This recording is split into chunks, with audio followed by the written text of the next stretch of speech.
What's up, everybody? It's Joe La Puma. You were watching the Complex Sneakers podcast. Looking a little different. I'm not with my guys in studio. I'm kind of in this 60 minutes confessional vibe. But of course, straight to my left on screen, Mr. Matt Welty. We're here. And to my right, Mr. Upscale Vandal, my two friends. How we doing? We're going to hold you down. We're going to hold you down in the town while you going, my G.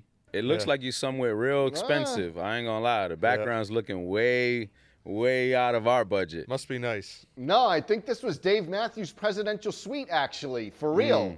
We were going to do it at a studio, and then Dave Matthews was like, I got some extra room. But here we are. You know, fourth quarter brings a lot of travel, so we had to do this one remote. But we have a big guest today. I'm pumped. Wasn't missing this one. Yeah, for sure. What do we got today on the docket? I saw some sneaker videos from store owners go viral. Matt Welty commenting, did 140 characters and made news on the state of reselling culture. Going viral. Conversation that keeps coming up that won't go away. But yeah, I think, you know, do you want to start with that viral video? A lot of people had takes on it. The store owner being like, the sneaker resale shops died overnight, or the sneaker market died overnight. Yeah, I mean, it's really funny. It's just like, it's this odd thing where it takes me back, where it was a reminder that I totally forgot that for the past like 10 years of my life, people knew me as the person who asked people if they resold sneakers. and then I had a comment on the resale game. You know, we've talked endlessly, I feel like, about these fly-by-night resale shops. I know, Joe, you've had to visit some ones in the past, and you're like, some are better than the others. You know, they always say, like, how are you going to sustain a business when the margins on all your products are like 3%? Right. Well, I mean, I think that this all alludes back to what we talk about just in the general consensus of sneaker culture and community, you know, and the hype or the energy around it. Shout out to Sold Out, your folks over in New Jersey. Jersey City. Jersey City. You know, I was in there yesterday, and they had some sharp comments, man. They said if you wasn't in the sneaker business pre-COVID, they don't want to hear no complaints about the state of resale boutiques. You know, I feel like there's a large sentiment of that, not just collectors and shops, but you know, the ebbs and flows of our industry have a lot more to do with sneakers becoming a commodity and a business rather than the passion or the love of shoes. Yeah, I think it's like more in depth than that. I know a lot of people are like, oh, well, if store owners cared about us more and they had more activations, then they wouldn't be in this case. I don't think that that's really the scenario. I think it's a much more numbers game and all of that. You know, the sneaker buzz, all that starts. All the brands want to maximize, you know, their profits. Every year, Nike wants to grow. Then Adidas wants to grow. Yeah. Asics wants to grow.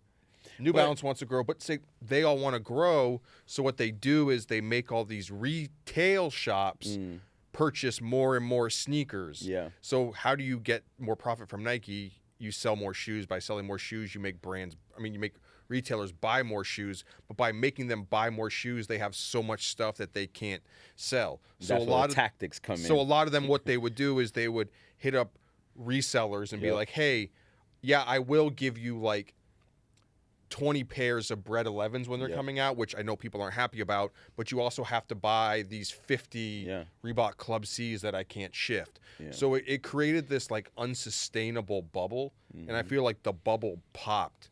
Not because retailers didn't care about the people buying shoes or they didn't respect the culture or whatever you want to call it. I just think it was the brands got way too greedy, put too much in the stores, and the stores couldn't sell it, and they relied on a model that didn't. But I also think, I agree with that, but I also think it has to do with the trickle effect of what you just said, right? So the brands can only control what their official retailers do. These boutiques obviously have to survive, so they're playing the secondary market games now.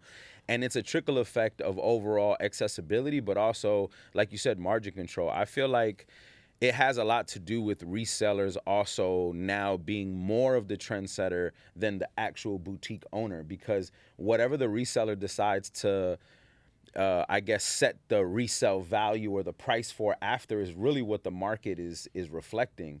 And I feel like they've all shifted to now only buying hype trends. Like, what's the name of that boutique that does, like, they do the before and afters? Like, if you would have brought this in 2000. Oh, yeah. You know We'll those laugh guys? at you and then, yeah. Right. So those guys have this whole, like, comparing what was hotter then. And trends always go up and down. But at the end of the day, if the reseller is saying, no, I'm not taking in these, I'm only selling this, I'm only selling Chrome Hearts, I'm only selling ASICs. So if we're just driving a hype cycle and not doing the due diligence of, like, again, going back to my thing, just a little gatekeeping, a little control of that. I just think that, like, that doesn't work on a mass scale, though, because it's like... Well, it's a levee that broke. That's what happened. It was just overflow. But I mean, like, I feel like the no control of it. Gatekeeping and caring about sneakers and stories is, like, such a minute part of, like, the overall sense of overall retail. Like, if you're a retailer that's trying to move, like, a couple $1 million worth of shoes a year, the amount of people who actually are, like, super hyper focused on that is the smaller percentage than just, like, the mass of people who are coming in and being like, I want to. But again, that's why I think it's continuously fell by the wayside, because we're looking at what you just said. It's too big of a problem to fix now to put, like, the soul and the care back into shoes, but that's the only way to fix it. Like, there isn't no reverse engineering the business of it if we don't go back to what matters. And I think, what's homeboy, I met him at Complex Con, the teacher. He's like a middle school teacher who does the sneaker photography. AD Sneaks. AD Sneaks. He had a great point with that girl that also is going viral. The girl who has like 1,000 pairs of Jordan 1s in her background, and she's talking about like the storytelling and this, that, and the third. You know, it goes back to that. I think AD said that that'll never die. People's connection to shoes and what makes you love shoes will never die. But, you know, the intrinsic value of that connection is not what's been put forth, and the business of it is what's been put forth.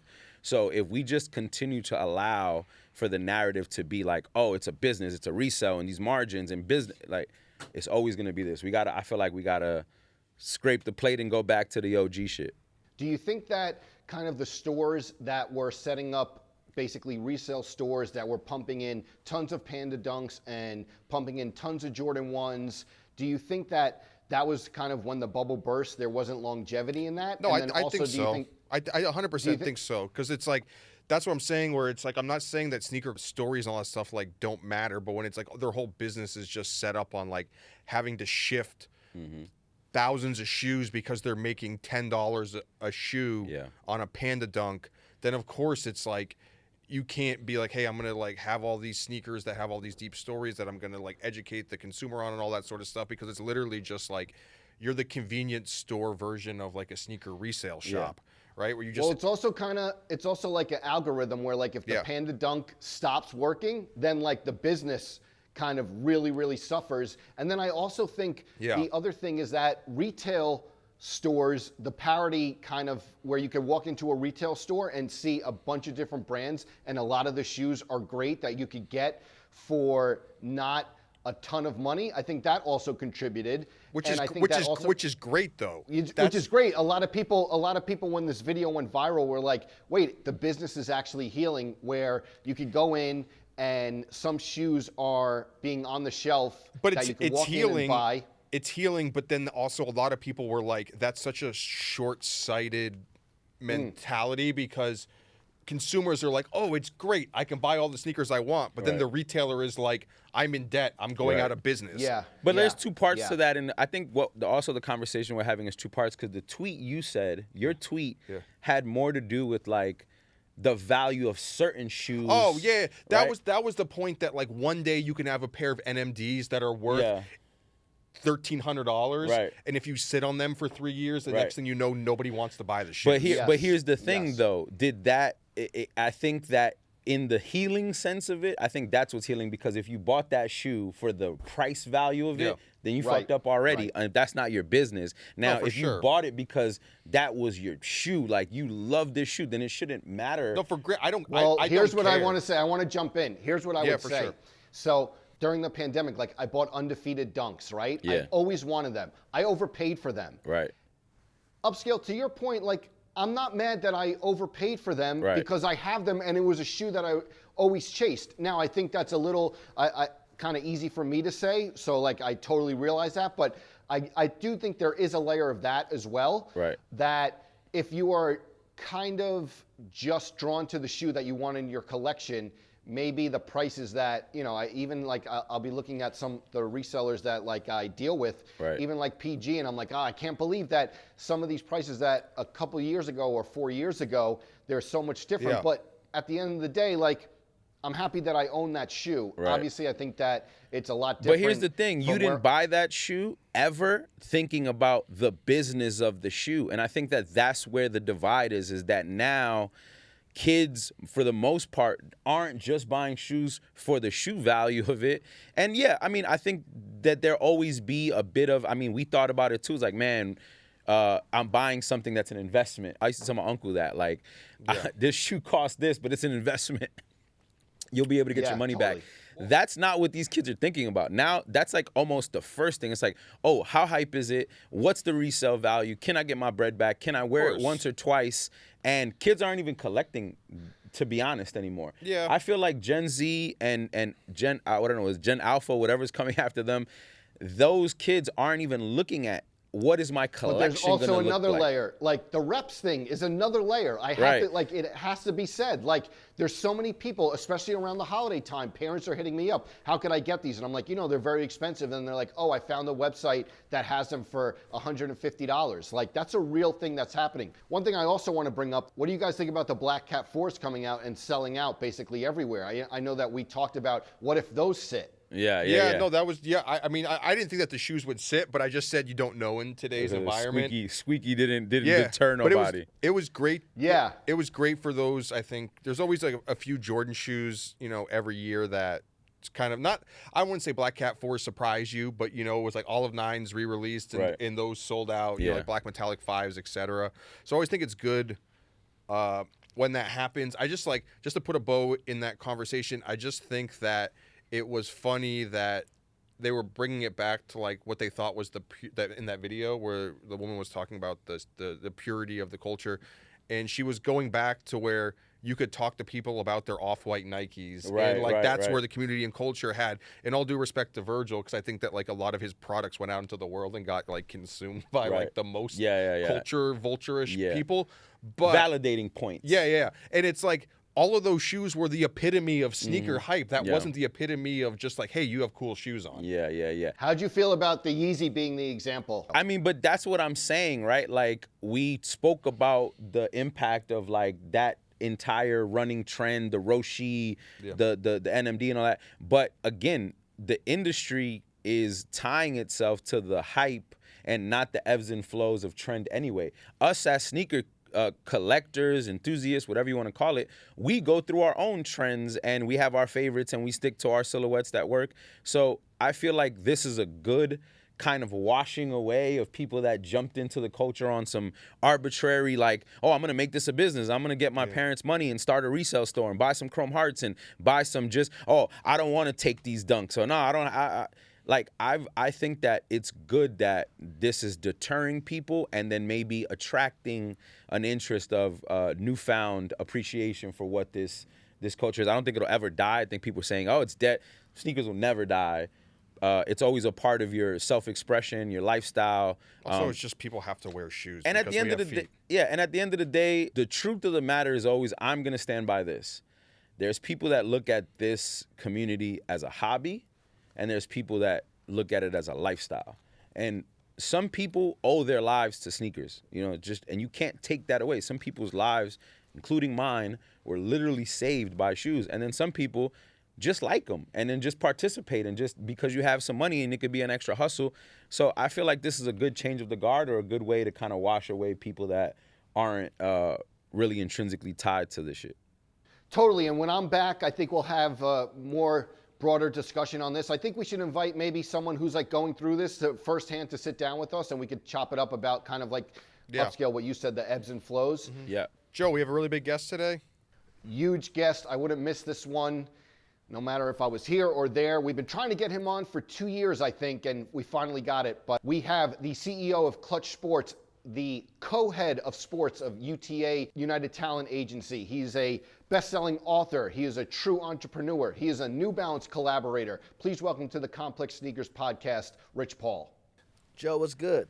Thanks for having me. Wish I could be there. There's two things that I want to start at. One, as someone who wears all black all the time, I always respect how you put the all black fits together. And I noticed that you're a little departure today. You're in gray and like raw denim. Yeah, Joe, I did the all black. Actually, it was very efficient for me. And then my office was like, we need a little bit more energy, a little bit, more color now. Yeah. And so I flipped it. Started remixing.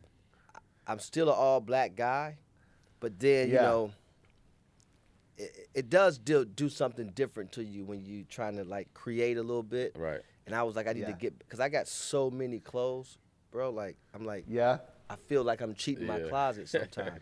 So I'm like, I just love the black leathers. The black leathers, always like different leather jackets or like the Prada vest. I always remember there was always a detail of like the black fit, but there was always like a little special sauce to it. And I'm still all black. But you were wearing the Prada vest with those like 2 days ago too. I was, yeah. Like I had the all black at the Knicks game. Yep. But then it's like. So are you doing this out of like JLP does it almost? I feel like out of uniformity. It's become like the JLP staple. Is it obviously we know your fashion background? Is this coming from just you saying, all right, I need some uniformity. I need to make it easy on myself. I'm getting fly every day regardless, whether it's all black or not. It really came down to my schedule. Okay. I couldn't think about, because, for me to get dressed, it's a real thought process that goes into this. Mm-hmm. But I'm like, it's messing up. I got to zoom and a zoom and a zoom and I don't have time. You're trying to find fits. Then I have to do it the night before. So I'm just like, you know what? I'm going all black. Just make it simple. And I really went roll pants, John Elliott. Shout out to crew, John Elliott. And then I did whatever, sock, shoe. And I did that literally every day for like 6 months. Right. Yep. And then I just kind of like broke Joe, out. are we going to steal some of Rich's go-tos? Are we swapping out the I don't know. I know blacks? that there's a lot of John Elliott leathers, and I know I know there's a full leather set that, but speaking about the all black, it's really like kind of ceremonious because I think I read in your book that an all black pair of Bo Jacksons was something that you really, really wanted back in the day, and you wanted to pair them with a Latrell Sprewell jersey. Wow. Is that fair to say? Let's talk about the Bo Jackson Sprewell. So I had these, the Bows. I had them when they came out. Right. In the 80s, I had them when they came out, when they brought them back out. These are retro. These are retro. I think the black with the gray on it? Or? Black with the gray. Yeah. I think those came out in 89, right? Something like that. 90, whatever it was. 91 maybe or something like that? Yeah. Somewhere around there. There was a whole cross-training thing. Right. Yeah. But when they brought them back out, they came out, we're buying sneakers all the time. And I had them for like 6 months on ice. Right. I just had them on ice. Yeah. And for whatever reason, I wanted this Sprewell jersey, the white one to be exact, because the 8 was outlined in black. Crazy. And I wanted to pair them with, it with the Bo Jacksons. Right. So I already had them, Joe. I had them on ice for a while, but I just needed that jersey. Yep. And I wanted to. I actually came to New York to the NBA store to buy that specific jersey. And that specific jersey purchase led me to the throwback jersey. Wow. And then the Warren Moon jersey, and then you meet LeBron. It's like all serendipitous. But it was because of me going to get that jersey. Wow. It all kicked it off. I mean, let's dive into that. I mean, obviously, we know a large part of your story comes from the throwback hustling, but I want to take a step back. You as a figure are really important to the culture, specifically to people like me, because you come from a disadvantaged neighborhood, a disadvantaged situation. You didn't have formal training for anything that you learned about what you wanted to do in this industry. And you basically used pure hustle to learn how to navigate some of these sectors. And it started through fashion and lifestyle and expressing yourself and just being that guy from where you're from. How important is it for where we come from to just be like that pillar of trend, that pillar of style, and using your personal taste and your personal kind of like aesthetic to be your brand identity? Man, it was vital. It was extremely important. I'm going to tell you why. Because it's where you find your confidence. It's really where you find that motivation, that cool, that feel. I always tell people all the time, and even when I'm in these sneaker meetings, I'm like, we used to have to go into the store and and make something that was not cool. Right. Put your own spin on it. Yeah, right. like, yeah, I know you can. The $150 shoe, that shoe was already cool. But make this $40 shoe cool. Right. Lace it right, Right. pop the tongue And that's out, how yeah. you actually get that fashion sense. Right. You know, like your style, the feel, like what goes with what, taking a simple shoe. I used to teach guys all the time. And I did this for LJ when he first got in the league. I'm like, it's a simple rule. If you busy up top, you simple at the bottom. That's so crazy. If you simple like at that. the bottom, That's you busy a up top. crazy. It's very simple. If you want to go busy at the bottom, then just be simple up top, balance. right? And when you think about, I see all these guys, and I tell all my guys, if you're building a closet, there's a certain way to build your closet. Yeah. I got clothes that I've had, I can't tell you how long I've had these clothes, but they're never going anywhere. Right. And so in my neighborhood, I remember in 94, 95, Right. wearing Versace like this. Yeah. You know, like I got pictures of this, you Yeah. know. And or the Donna Karan jeans with the Donna Karan Bikers. Those Air are the first Maxes bikers. A lot of with people don't know that. You know, people didn't and they were like, but I always had this thing, Right. even back in, if you read the book, there's a chapter I talked about ironing your clothes. People don't understand how, for me, it's a very therapeutic thing. I still iron my clothes when I can today. Yeah. Because Yep. the details that go into that, you know what I'm saying, Joe? And it's like, Yeah. so dressing was a part of everything for me. And I got to the point to where I would let people wear my shoes to school before I wore the shoes to school. That was a real thing. Yeah. Right. Because and also it was like I wanted my friends to look Right.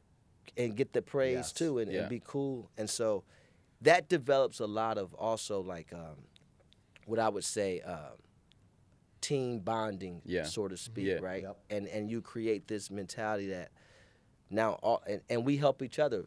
Me and my friends, before we go to the club, if you gotta hop in for the sake of time, yo, bro, you hop in the shower. All right, I'm gonna iron these joints right quick for you. Mando. That way, when you get Yeah. out, boom, I'm And you already iron my dressed. joint when I'm getting ready. Yeah. And that was a real thing. Yeah. And by the way, they could say like, you know what you think this?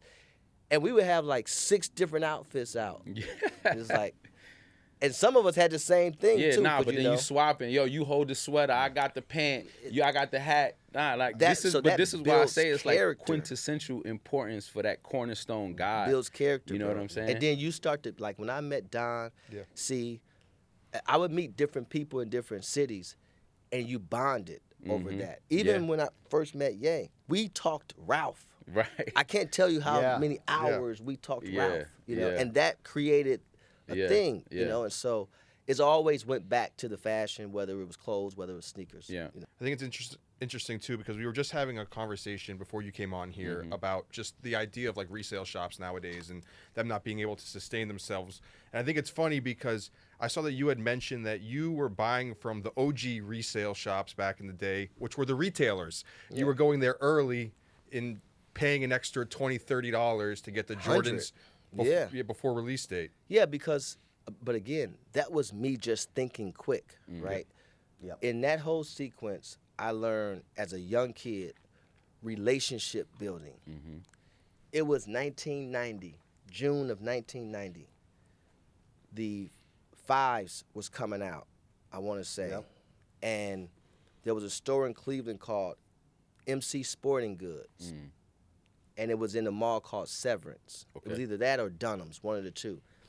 But I had went before because you can also buy like football equipment in there. Right. Yeah. And so the guy that was this footwear guy, he told me like Jordans is coming out on this date. And I'm a kid. I'm leaving the 3rd grade, going into the 4th grade. Right. And we're moving to St. Louis in June. My grandmother had just left her, had just retired from, she worked at the vocational services on 55th and Cedar. And man, I remembered this. So the U-Haul is in the driveway. My Uncle Lance, I'm like, you have to I cannot leave this city Without these Jordans. without these shoes. Like, you have to take me. And my Uncle Lance ran me up to Severance right quick. So now, because I wanted to, when I got to St. Louis, Yeah. Yes. I wanted to step on that porch.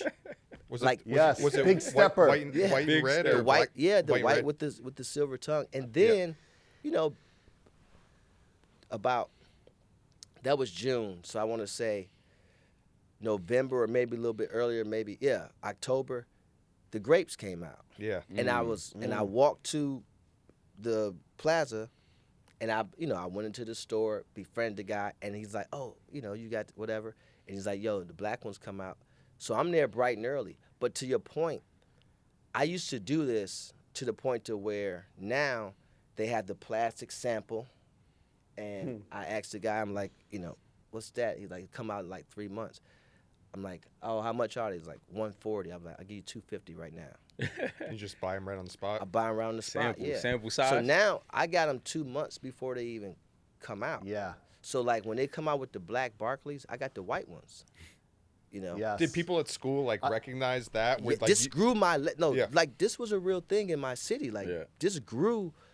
I'm not gonna say my legend, but this is where it became Lil Rich with the. It's part of the Rich Paul lore. Little Rich with the like it was that Right. thing. It was a real thing. I know people be like, oh, it couldn't be like that. Nah, We it's didn't a- have social media, but it's a real No, thing. we hear these stories. So you know how I know I'm- it's true? There's a very important detail there. Because when you wanted shoes early, even if it was months early, when I was working at Kings Plaza, you would go around the block and they weren't gouging you for $500 over retail price. No. It was always $100 or a couple or $150. Facts. And that's what you said. Even if you had them 2 or 3 months before, they weren't saying like, yeah, you have to buy $500 on top. It was always that $150 to $250 range. Because and that guy, and it worked out for everyone. He's pocketing that Yeah. 100. Right. He's Right. probably Yes. his check was probably Right. 340. Right. And he's Yeah. pocketing Were that you 100. rocking the fives, all the laces, like the Fresh Prince back then too? Or So we start rocking the red laces. I remember when the whole red strings thing started to come into play. So like, if your shoes if they was 99, they come up to 107 with tax, and then you get the red strings and the thing. So The upsells. and then when my foot got bigger, I had to, now they 140, they come up to 152, Yeah. whatever it was with the red. So, but then I start if everyone went right, I actually went left. So I stopped doing the red strings because I'm like, that seemed a little aftermarket for me. And so even when I was wearing jerseys, when everyone was wearing big jerseys, I was wearing a 44 or 46. Oh, okay. Yeah. that's just like a large, yeah. Yeah, but that came At that from time, it And was- everyone's wearing you know, 3X and like in yeah. 94, 95, 96. There was a store in Cleveland called Cricket West. And it was the first, my man Dre Reese took me there. We used to go to lunch at Beechwood, then we would go in Cricket West. It was no bigger than this. But they would have the Versace this, the Moschino that, the Coogee this. And this is like right when Biggie's talking this, but my man is buying this first. So he's bringing me to the mall with him. It's just us two. I meet the lady. Her name was Celeste. And I'm like, it's 95, so it's like going into my freshman year of high school. And it was just something to, identify, okay, you know what? That's a little bit too crazy, but I'm going to go with this, And it went from me going with him to me going by myself. And then now I'm pairing that with sneaks. I'm pairing that with Wallabies or, every little thing. And then they had these belts, these like pop bottle belts. And the front of it was like a seat belt. Okay. And so it was stuff like buying these type of things before anybody caught on to this stuff. But it was because of your surroundings, your influence. Right. I always hung with a lot of older people. And you started getting I think we was reading like the Rob Report, man. I had to be 12 years old. That's crazy. And like, I hear a lot about, shout to St. Clair. You know what I'm saying? Like you from St. Clair. I'm from St. Clair for You know, sure. this is a legendary hood in Cleveland. Obviously, you guys been in Cleveland at this time weren't getting the spotlight in fashion. So you kind of taking these these risks. You know, I heard you were early on the iceberg. I Way heard you were early on the super early on the iceberg, yeah. iceberg. I heard you was tell me a little bit more just about like these local hangouts that you was a legend. I heard you was the king of the hut. Tell me more about the hut. The hut was like the Wynn Hotel. Yeah. But it was like the Wynn in Cleveland. Yeah, no, it was. No, seriously. So we used to. So first of all, I had like a 3.7 ACUM. Right? Okay. I went to this all-boy Catholic school, and we had to have good grades. And it didn't start out that way, but it ended pretty good. Okay. But nevertheless, I paid. There was summer school. Yeah. And they call it the Senate, which is like the inner city schools. Yeah. All the Senate schools went to summer school at our neighborhood high school, which is Glenville High School, which is a factory for NFL players. Yeah, yeah. I can't tell how many guys in the league came Yeah. from Glenville, including he could be the number one pick this year, kid out of Ohio State named Arvell Reese, Okay. who's from our neighborhood, but he goes to Glenville. I mean, Right. it's Ginn Academy now, but he plays for Glenville. But nevertheless, man, so everybody's going to summer school. I don't really need to go to summer school. Right. I've passed every test, everything. I paid to go to summer school purposely for 2 reasons. Okay. To get off my gear, Yeah. for sure. Get fly. Get the fit off. Yeah. I have to fly. get that off. And the dice games. In the dice game. So Okay. what That's what I would heard. happen is I paid to go to summer school. I'm taking like 2 classes. By like the second week, the teacher's like, "Why are you even here?" I'm like, "Let's just stay focused." Right. You know? But at 1 o'clock, after you go and get your lunch or whatever, Right. we would all meet up at the hut, and it's people from every neighborhood. Okay. So now you taking the who's who Okay. from every neighborhood, and now we at the hut. At the hut. And that became like the game, and Right. so everything mattered. Your fit mattered. The car you was in mattered. It was if you the had stage. a car, it was the real stage. And because we're from Cleveland, we did not have the luxury of like what New York has. Right. Even if you're from Brooklyn, the Bronx, you could be from the worst areas, Queens, whatever. You could still come to Manhattan, and even if you can't afford it, you could see it. Right. See, we couldn't see it. Right. So you had to have a feel.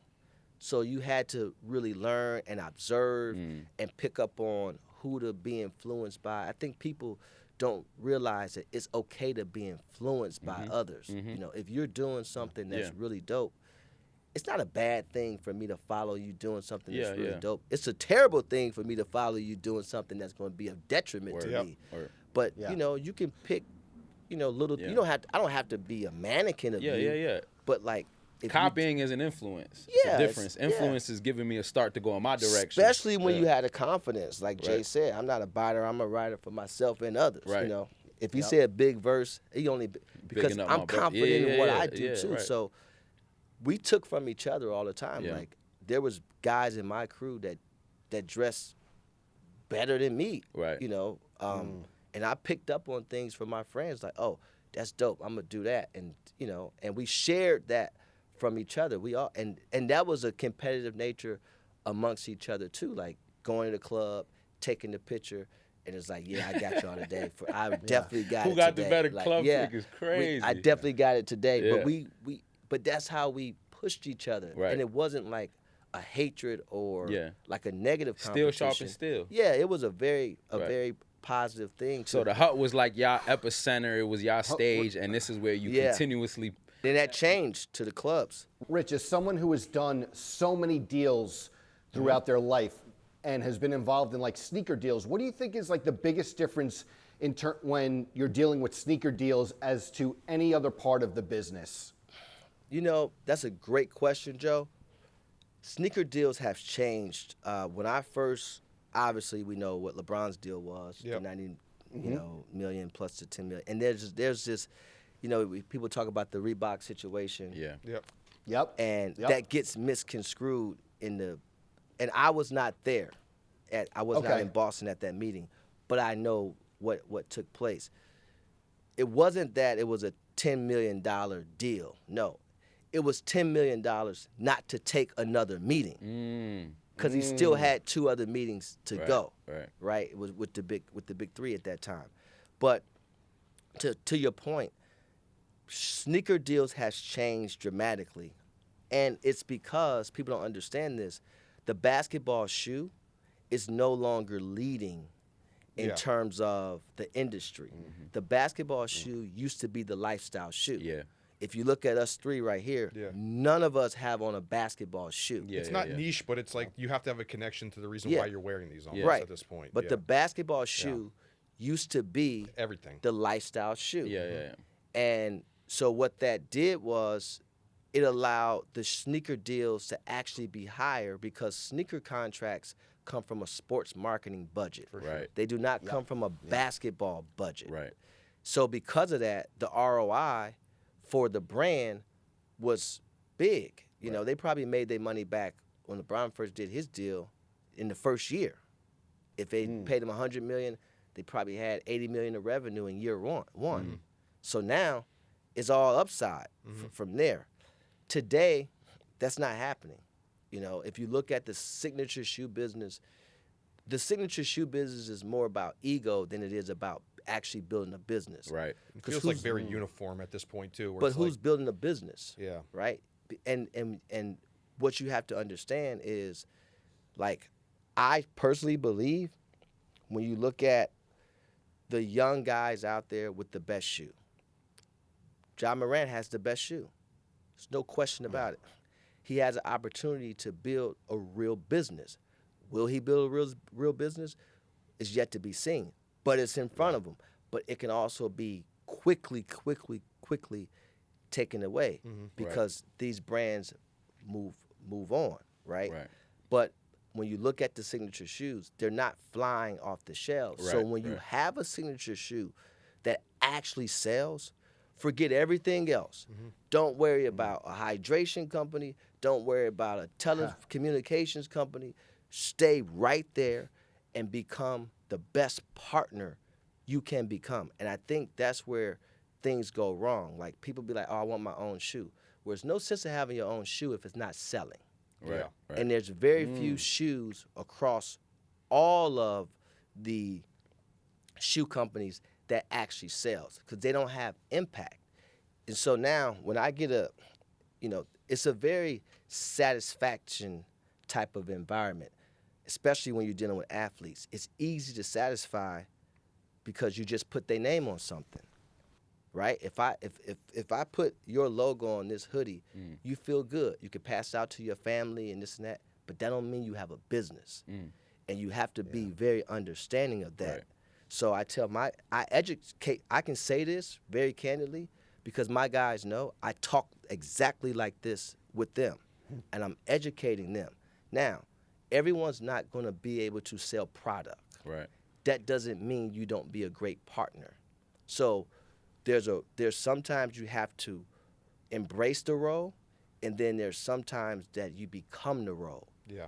Those are two different things for you to be in. If you ever get to the place to where I'm a signature athlete, my business is doing $200-300 million, my royalty domestically is X, my royalty internationally is Y, and I can actually, my base is $8 million, but my royalties put another $12 million, so now I'm getting $20 million a year.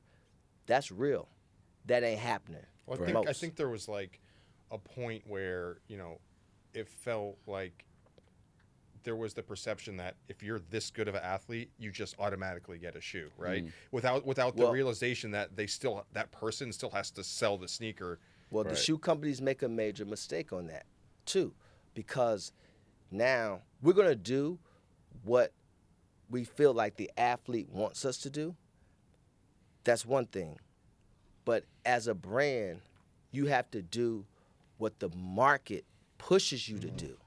Those are two different things. Right. So I'm not giving it if I ever, and I can run a shoe company tomorrow, but if I ever worked at a shoe brand in sports marketing, I'm not giving you anything.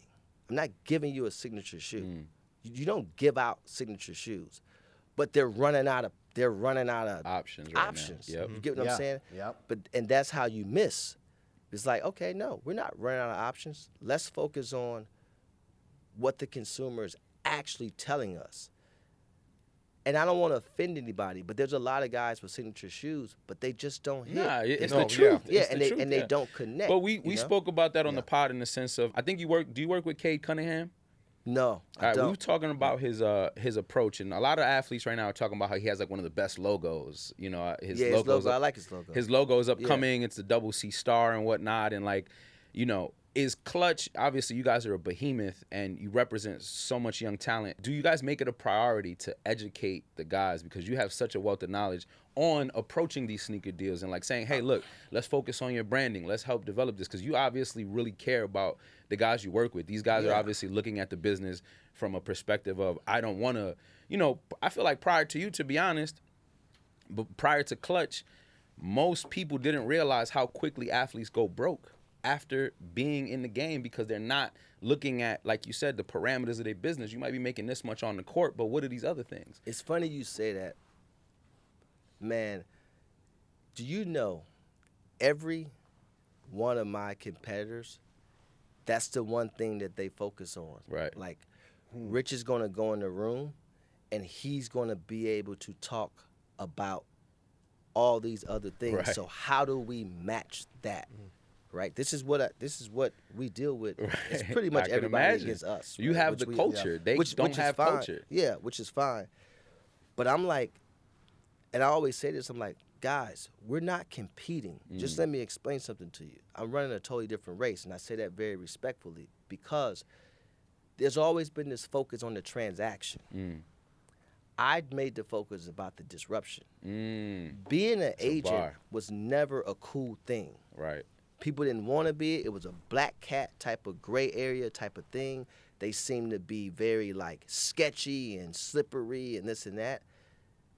You may not like my leather jackets, but I made it cool to be that's a fact. an agent. Yes. Nah, right? that's a fact. And so I haven't gotten a thank you card from CAA, from Excel, from Priority, from Wasserman, none of them. They should send me at Nah, least you got an to thank edible you call from the arrangement. streets, bro. We Yeah. see it, we understand. But like, and then you the lie. culture knows. But then the other thing is, that's fine. Competition is competition. But the players know. So no, I don't represent Cade Cunningham, but I do represent Cade Cunningham. Right. I don't represent someone else. I represent Tyrese Maxey. I represent Darius Garland. I represent De'Aaron Fox. I represent, you know, the list goes on and on Right. and on as I'm their actual agents. But when you talk about other people, the Ja Morants, the Jason Tatums, and these, I don't technically represent those guys, but what I do matter for those guys, even without representing them. Yep. Because at the end of the day, if I've done nothing else for our industry, I made their current representation have to get on their horse. Right. They have to because they know It ain't easy no more. It ain't and they cutting have the another check option on the court right. only. And so right. if we ain't getting this right, we got an option. We got an option. Right. So that makes you have to do things. So if I don't do anything else but push that thing, Right. then great, because I can't represent everybody, and I'm happy. I'm more than happy with the guys that allow me to represent. You represent the culture. Yeah. I represent the culture for sure. Yeah. Rich, last week on the podcast, we talked about the 25 best sneakers of the 21st century. One of the sneakers we had on there, South Beach LeBron 8s. I feel like that sneaker completely. I worked on that shoe. Wow. Yeah. On the 8 period. Great shoe. Six. Iconic. I worked on the 6, 7, and 8. People don't know the 6, the first 6 we scratched, Yeah. and this is when I was like really involved, and I obviously had a say inside of the circle, and I'm just like, that's not it. Right. That's not it. Design wise, you're talking Desi- design. I think that That's not it. people have seen that one before. Yeah. Like The first 6, Yeah. they scrapped it. Yep. And they came back with the other, and they were really mad about that. But my thing was, and in those meetings, I'm like, the best player has to have the best connectivity. You just can't miss on things like that. Right. And it was really about Joe. And Joe, you'll understand this, a 4-finger toe versus a 3-finger toe. And at that time, the basketball shoe, we wore more denim than ever. Right. Yeah. The basketball shoe mattered Yeah. to the point to where it had to lay right. Right. And so We were talking about that. if you're sitting in a office building in a cubicle, you're not going to understand that. Right. You got to be out there. You got to be in the field. Yep. So what we end up doing is we did a trip. We came here. We came to different cities, and we went into the stores and had the actual conversation. Because I'm like, you're not going to get that at a cubicle. That's not how you get it. Right. Right? I get the design. I get all of that. But what about the feel? Because they make their money when it goes to the retailer. Mm-hmm. The retailer had to depend on the customer to come in and actually think something's cool to buy it. Right. That's a different ball game. Yeah.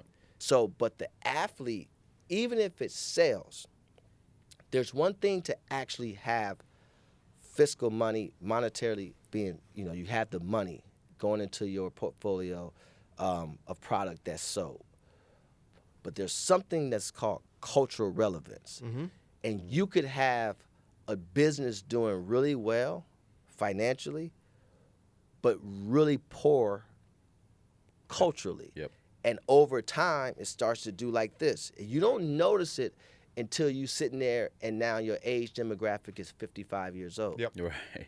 This is, but this is true. Yeah. This is what happens. Yeah. And so, like, again, in these meetings, if I'm in a shoe meeting with an athlete, they're getting 5 to 6 people in one, because I've said this in our meetings. I said, it's very hard for you to tell me about this product when I've bought every shoe that ever came out since 1987. Yeah. We read that. We Yeah. read that you had everything. Yeah. Playing You've football in Air Max 95s, Yep. Jordan 11s. Yeah. So Everything. So Yeah. I know the brand. Yeah. And by I know the it way. outside. Yeah, I know it intrinsic, I know the outside. impact. Yeah. Do you remember the meeting for the South Beach 8s when you were like, we're gonna make this shoe and it's gonna like I remember break all the those. world? I remember the 6s, the 7s, the 8s. I remember when we came up with the Watch the Throne idea Yeah. in Asia, and all those pairs I hand delivered those to Jay and Ye in L.A. and Hit Boy, by the way. We was in China, and we were all on the bus, and it was me. It was the normal crew, and then at that time, PR was working at Nike at that time. Yes. And we were Shouts to listening, Paul. and we were listening to the album, and it was just became a thing. And, Right. And I think we made 22 pairs or something like that. Yep. But literally, those things were hand delivered. Yep. I went to L.A. I think they did 2 shows. They did more than 2, but they did a show. Oddly enough, I think it was it was an early show at like 3 o'clock or something. It was a weird timing because we ended up going to, we ended up going to Ron Burkle's house for an event after, and it was still kind of daylight. I remember this because I took Steph Floss to this with me. But anyway, and it was just back then you could do those things Right. a little bit different, and it was so like impactful. And that's when Jay changed the line, spilling ace in my LJs, because the line was spilling ace in my sick J's. Yeah. And he changed the line because he had the Watch the Thrones on. That's crazy. Wow. Wow. And crazy. so, like, people don't like. I did a lot of stuff behind the scenes and this is where I want to help people understand what it's like to be a great teammate. The credit will come. Don't worry about that. But you got to always play a role and play your part for us, not you, Right. until you get an opportunity to be you. I mean, you had Hell Melvin in the Blue Notes. Teddy Pendergrass was a Blue Note Right. until he became Teddy. I think that people today, they want to expedite becoming Teddy Yeah. instead of being a Blue Note. Because while you're a Blue Note, you don't have none of the responsibility really is not on you. Right. So you're able to make mistakes during that time. Yeah. Once you become Teddy, then it's hard. You get what I'm saying? And so, me writing on commercials, being in commercials, flying back and forth, working with Cut and Sew, understanding legal, understanding the sports marketing realm, also being a consumer, coming up with like different little things and making sure the right people got them, and Right. just all those type of things. We used to have shoes stacked up in the office, and making sure the right person, the athlete can't think about that. Right. You know what I'm saying? Yeah. And so now today, I'm on all these shoe meetings, and I want to say something so people understand where I'm coming from. You have to go where you're loved, not where you're liked. Right. And so everyone's not going to be able to get a signature shoe where they always dreamed of going. Right. And I'm not saying don't do that. But what I am saying is don't stop at the SIG. If that satisfies you, that's one thing. But if you have an opportunity to build a business and be a great partner with any shoe brand, Right. that's a real responsibility. It's not just stats. People think, I average 30. My son's averaging 25 a game. Why don't have his own shoe? Well, maybe he don't talk.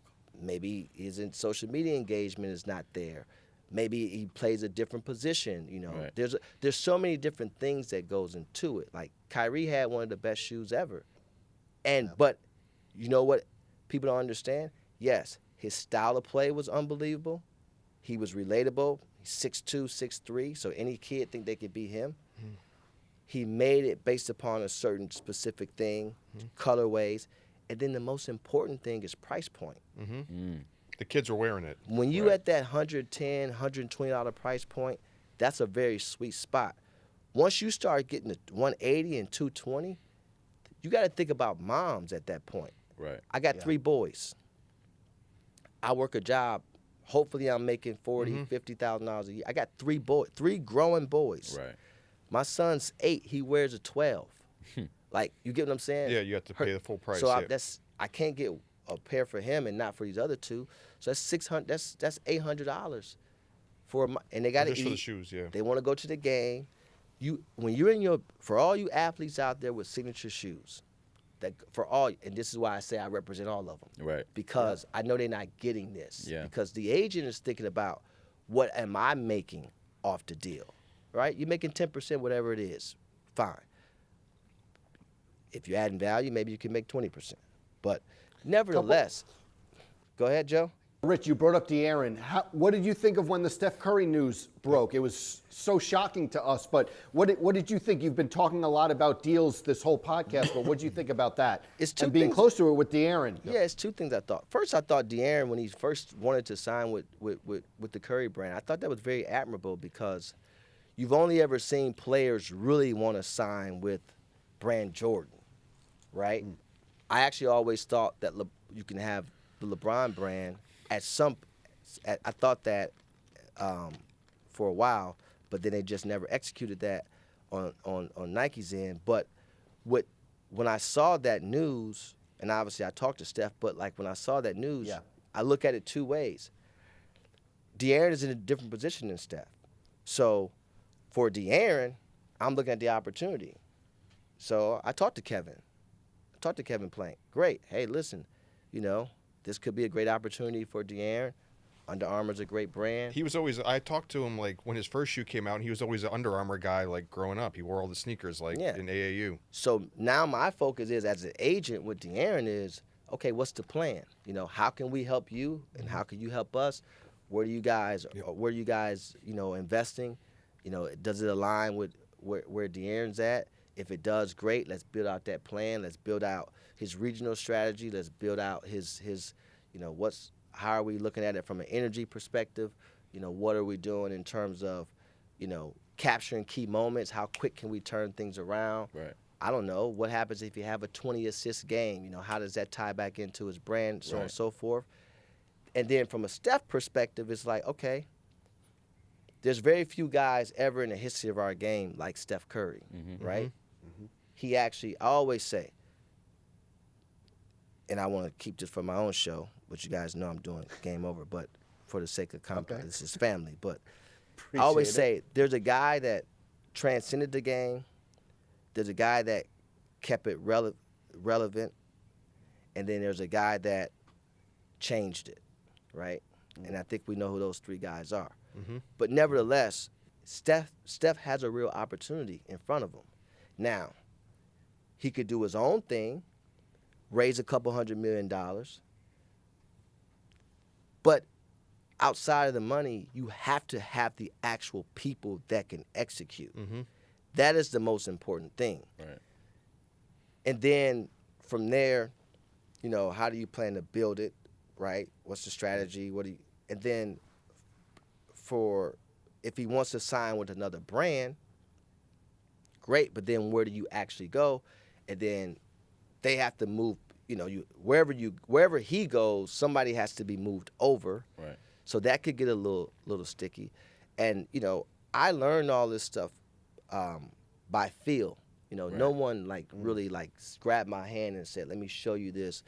It just came over time, and then being observant and being able to put two and two together and having the relationship with my father and working in his store to understand consumer and market and demand and all these different things. And then for myself, like when I think about just trying to build Clutch Athletics, like how hard that is and why I decided to do that, it goes back to community, growing up, going to that plaza, being able to identify with the brand and grow with the brand. And I think that's our true opportunity for Clutch Athletics to have. Clutch Athletics and Clutch Sports Group are two totally separate companies. Yeah. So they don't have nothing to do with each other in terms of they got the same name, but no one that works at Clutch Sports Group work at Clutch Athletics. And you see so for some reason the agencies get confused. They think Clutch Athletics is like competing with them. So you make all these hats and T-shirts. And I'm like, no, y'all should be really. That's for another day. But anyway, I think for what we're trying to do, it's hard, bro. It's hard to really build a company that has sustainability and consistency and great storytelling. And I have the team that I have at Clutch Athletics. Right. I want to say this respectfully. If an athlete had the capability and the brand positioning and power with the team that I have at Clutch Athletics, they can build the next real, because I have the expertise. We just young. Yeah. You know, I have the designers, I have the strategists, the product, the sales, I have the I have the elite got the key. of elite for sure. I want to dive into that, you know, with the agency and how it breaks down. You have a huge deal. You have the UTA situation, and then Clutch Great Athletics partners, is its own partnership for its own apparel, its own footwear under New Balance. Yep. Yeah. How All did got you New Balance gravitate? Like, right? We all New Balanced up today. As you we know, should be, you've it's only made right. history. Joe, we can't see your feet, but you better have a New Balance or either no shoes on at all.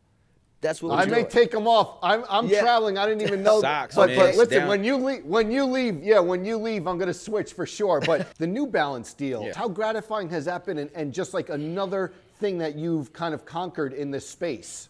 I think it's not letting the industry or people. You know, I used to be perceived as an extra. Now today, I'm an executive at the highest level, right? And I think it all comes from not allowing people to put you in a box. Right. It don't and that goes for whether it's people you represent and the people around them, whether it's the industry per se. You know, I've never been someone to be allowed to be put in a box, and everything I do is intrinsic to all the other things I've already done. Think about it. Again, going back to the competition, you have people complaining about, oh, Rich has his own shoe. How's he going to have a do for you? Or Rich has his own this. But my relationship with New Balance, right? Great family, great company. Tyrese Maxey's on New Balance. He didn't start out there. Darius Garland's on New Balance. He didn't start out there. DeJounte Murray's on New Balance. He did not start out there. Zach LaVine's on New Balance. He didn't start out there either. Wow. You get what I'm saying? Yeah, yeah. Chase Young's on New Balance. He didn't start out there. Yeah. When you start to look at this, right? Yeah. And there's other guys on New Balance that I don't represent, but I definitely represent. You know what I'm saying? Like, at the end of the day, it's about evolution, right? And I had a meeting with a guy today that actually gave me a great thing. He said, his name is Nate. He's a really cool guy. I was talking to him about something, and he said, yeah, Rich, that makes sense because you always want to keep your eye on the field, not the scoreboard. Right. And that's been my thing. Wow. Everything that I do has you can start at the center and touch. and touch and touch and touch. You're not gonna.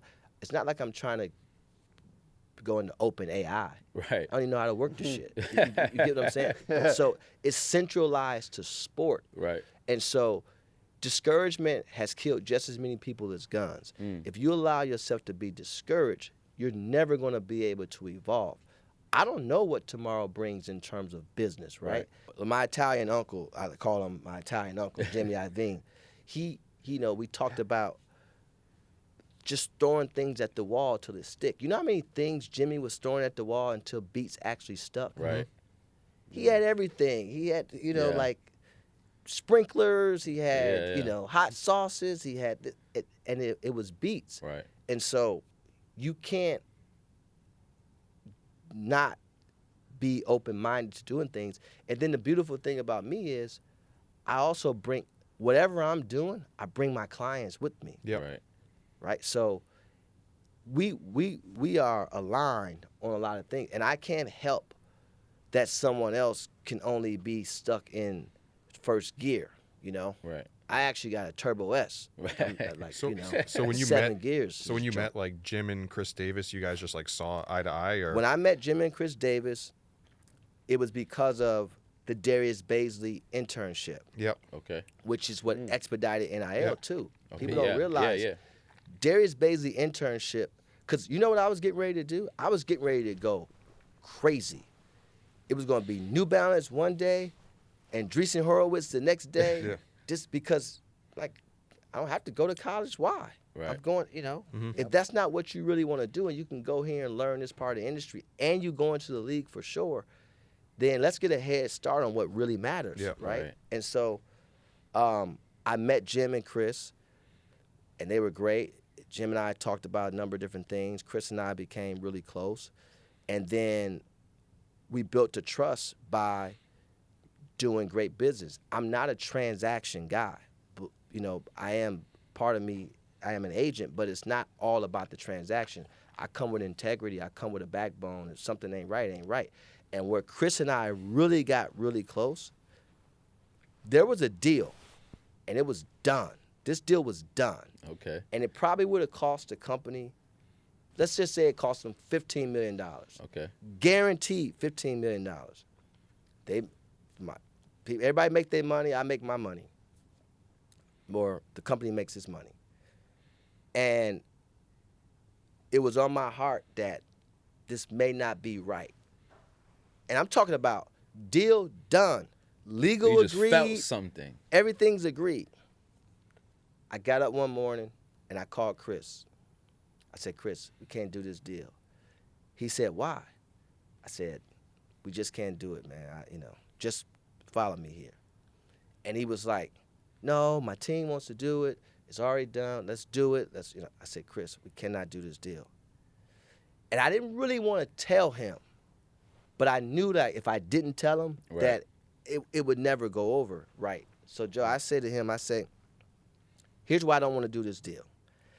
I can't trust the situation, and I can't guarantee that one day you wake up and what you've committed and what you think is something different, and you're embarrassed by it. And as your friend, I'm not even talking as an agent, I'm just talking as a friend. All money ain't good money for me. So I'd rather not make the money and keep our relationship and our friendship than have you wake up and be embarrassed. Wow. For anything. Yeah, wow. That's who I am. Wow. Yeah. And he was like, gotta respect it. there's no deal. And I think we grew closer because, look, as a shoe company, all these agents, yeah, they're buttering up, but really it's about money. Right? They're hobnob and do all these different things, but they try and by the way, they're not doing anything wrong. They're doing their job. Their job is to make money for the client. But you're saying there's a level of integrity that comes with it that you have to be able to say no to money, and that's a feature that you got because you come from a different space. I do it all the time. So how did you actually land on? So this is your second shoe. Third. This is your third the shoe. two 550s. Yeah. and Two then 550s, Yeah. and now we at the 2010, right? Yeah. How did you decide which models you were gonna work on? I know you was a 991 guy. 900s are better, right? Yeah, That's what we doing. yeah. Dope Boy, New Balance. But you know, like New Balance don't really allow. Well, I can't say they don't allow. Those are like classic, things. Silhouettes, so, yeah. Yeah. So I actually think I have a little bit of ways to go before I can actually do it. I want to earn that. Right okay, there, you I know what I'm like saying? that. Okay. Nice. But originally, and I think I don't know if I talked to you about this, Joe. Like the original thing was, they wanted me to do a different shoe. I chose the 550, and then we came back with the 550 while it was still kind of hot, you know. Yeah. And then for this one, I was at the HQ one day, and I saw the shoe, and I was like, oh, that's dope. They was like, oh yeah, this is coming out in about, I don't know, 10 months or whatever it was. And I was like, oh, that should be my next shoe. They was like, oh, you want to do the 2010? I was like, well, who all doing it? It was like, nobody. Only you, Ronnie, and Joe is going to get this if you decide to do this. Okay.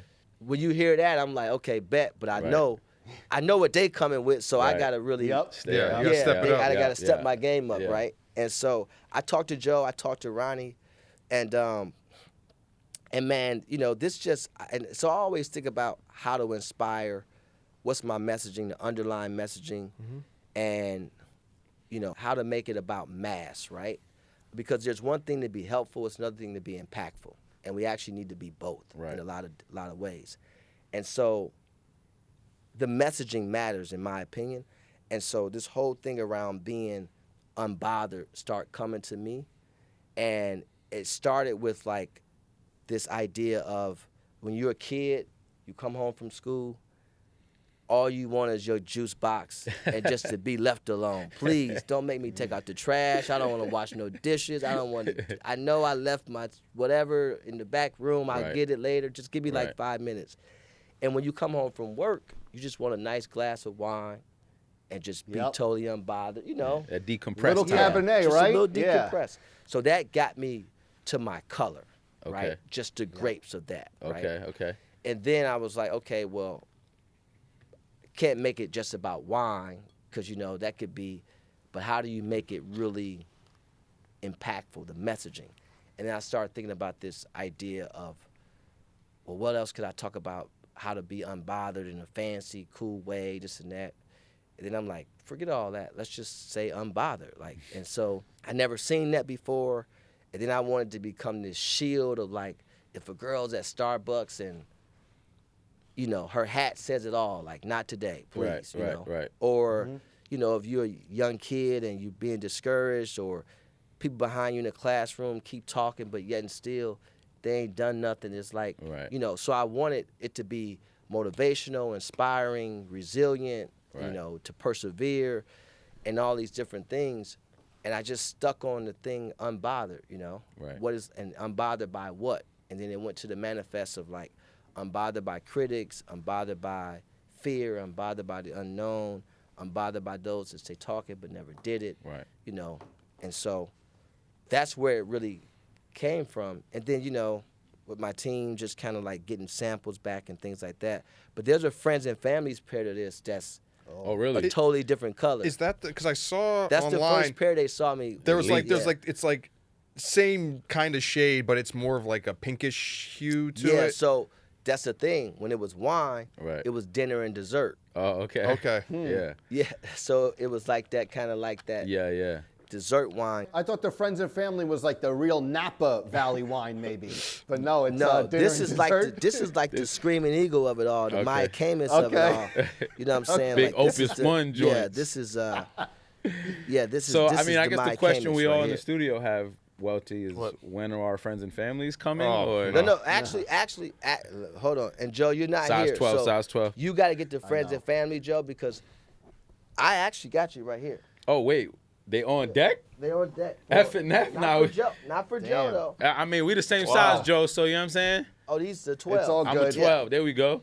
No, Joe, listen, Joe. You know I got to get you, Joe. Don't worry about it. Rich Paul came Appreciate bearing it. gifts. But I came bearing gifts. Man. What size are you? No. 11? That's what I get for not being there. That's what you missed out on, man. It's all good, Joe. We'll leave yours here. But, like, Yeah. you see that light color on Straight the to box? feet. Yeah. That light color on the box. That's the they're friends. that color. Yeah. They're that color. So Nah, these are going straight to feet this week. We Yeah, got a so- complex pop-up shop this week. Might have to make the fit straight There's very too. few of these, Joe, by the way. So Need those. Nah, this is Welty, that seems like a tonal JLP shoe, right? Yes. when you These are see nice. somebody with Yes. these on, you know they on their ding. Like they focus.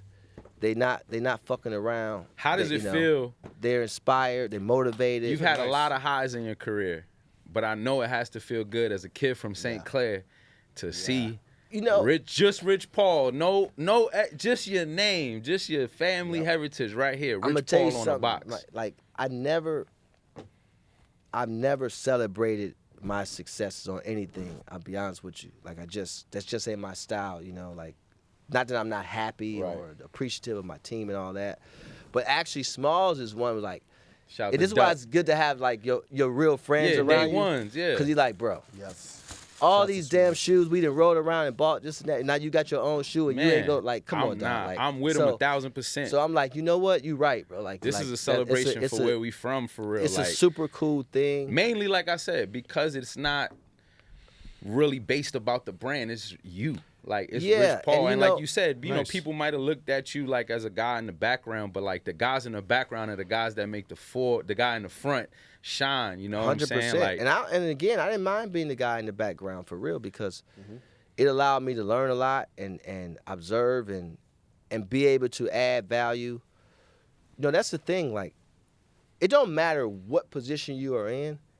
If you know you are a value add in the room, you have no worries. right, The only time you really have to worry is when you don't add value in the right, room. right. That's when you really have to worry. That's when you gotta hope to be, you know, blood or something. Like you can't just be a friend and you don't add no value in the room. Like Shout you out to gotta. the Velvet Laces. When does the shoe come out? For So December 10th on Clutch.com. okay. The Velvet Laces is a crazy so- touch. Hopefully, they don't. Well, I can't say they don't, cause I want people to be able to get them. You know, I don't really like the whole, you know, overcharging type of thing, Yeah. upselling thing.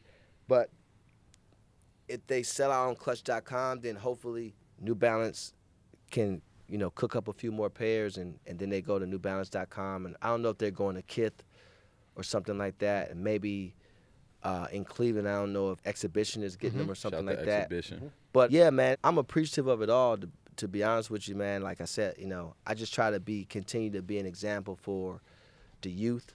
You know, we losing a lot of our young kids out there. You know, Yeah, it's a fact. to senseless violence and things of that nature. And Yep. you know, when I was on the cover of Sports Illustrated, I know people don't understand. Like that wasn't something I was trying to do.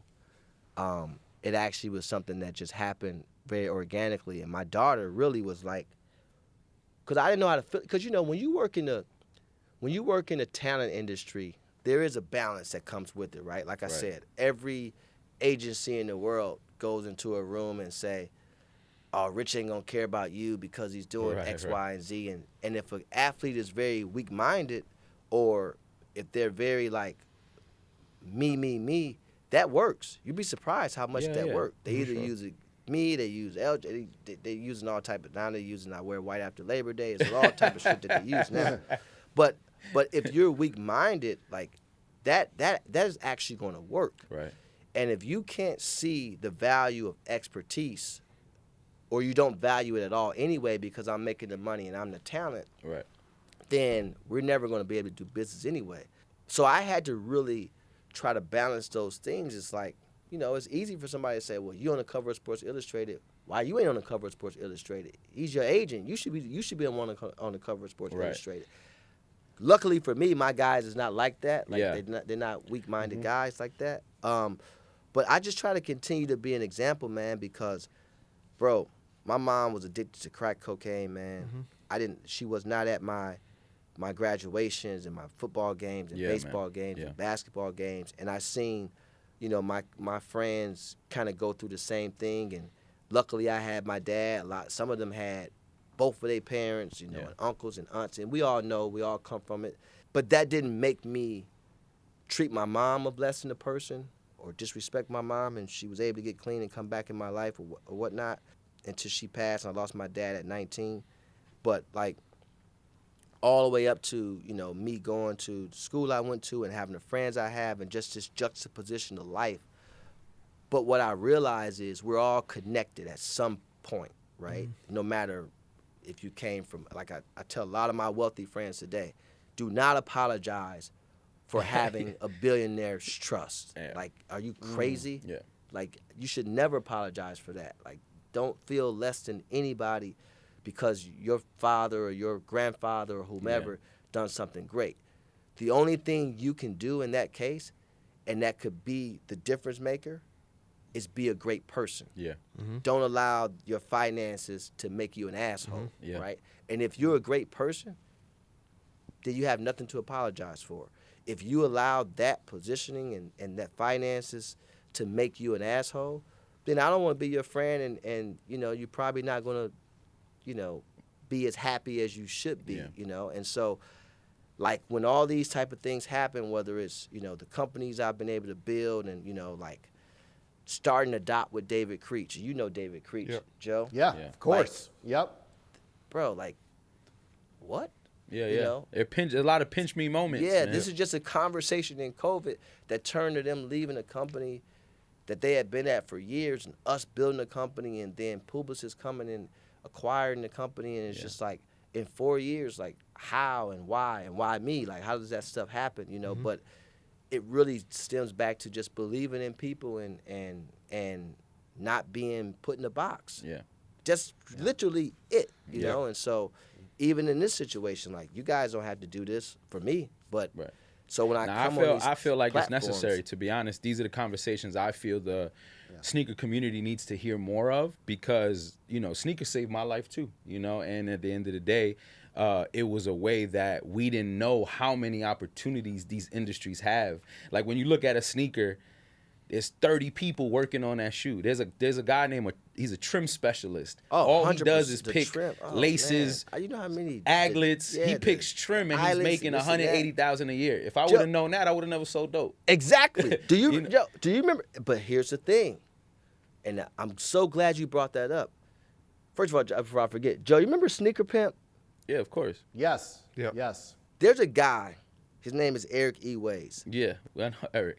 He worked with sneaker, but now you know he leads my marketing. Oh, group. okay, I know that. Yeah. But I'm just saying the sneaker full circle. But anyway, man, like, being able to identify what you just said, the fact that there's a guy that works on trim that makes close to $200,000 a year.